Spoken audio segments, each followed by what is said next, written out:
China ने America को पीछे छोड़ दिया है। जी हाँ दोस्तों, आपने बिल्कुल सही सुना।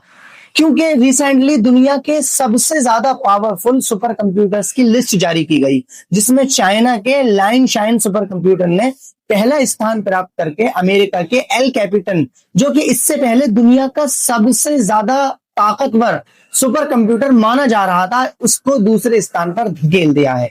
और सबसे बड़ी बात तो यह है कि चाइना ने यह कारनामा अमेरिका के प्रतिबंधों के बावजूद किया है।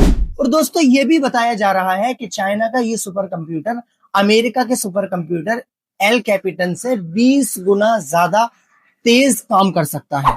अब अगर इसकी ताकत की बात कर ली जाए तो ये सुपर कंप्यूटर 2.198 एक्साफ्लॉप्स की रफ्तार से काम करने की ताकत रखता है। यानी अगर आसान भाषा में समझें तो ये सुपर कंप्यूटर एक सेकंड में 2 क्विंटिलियन से भी ज्यादा कैलकुलेशंस कर सकता है।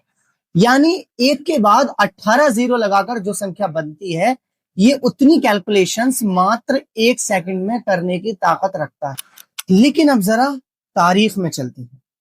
जब एक समय था कि चाइना को एशिया का मरीज कहा जाता था, क्योंकि यहाँ की आर्थिक स्थिति बहुत ज्यादा खराब थी। यहाँ पर सिविल वॉर चल रहे थे और दूसरे देशों का बहुत ज्यादा दखल था। लोग बहुत ज्यादा गरीब थे और काम धंधे भी बहुत कम थे।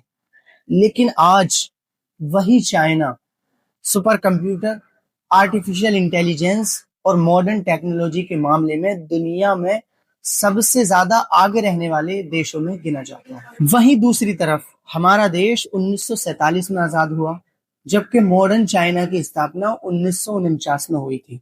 और हिस्टोरिकल सोर्सेस के मुताबिक 1950 से 1970 के दशक तक भारत और चाइना की स्थिति लगभग एक जैसी थी। दोनों ही देश गरीब थे, विकासशील थे और दोनों ही देशों में पर कैपिटा इनकम बहुत ज्यादा कम थी और लगभग दोनों देशों की बराबर थी। लेकिन अगर प्रेजेंट में हम अपने देश की तुलना चाइना से करें तो हम नहीं कर सकते, क्योंकि चाइना हमसे बहुत आगे निकल चुका है।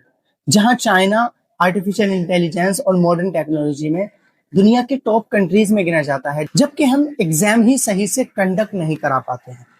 करप्शन बहुत ज्यादा है और हम एक दूसरे से नफरत करने में लगे हुए हैं, जो कि हमारे देश की तरक्की में बहुत बड़ा रोड़ा है।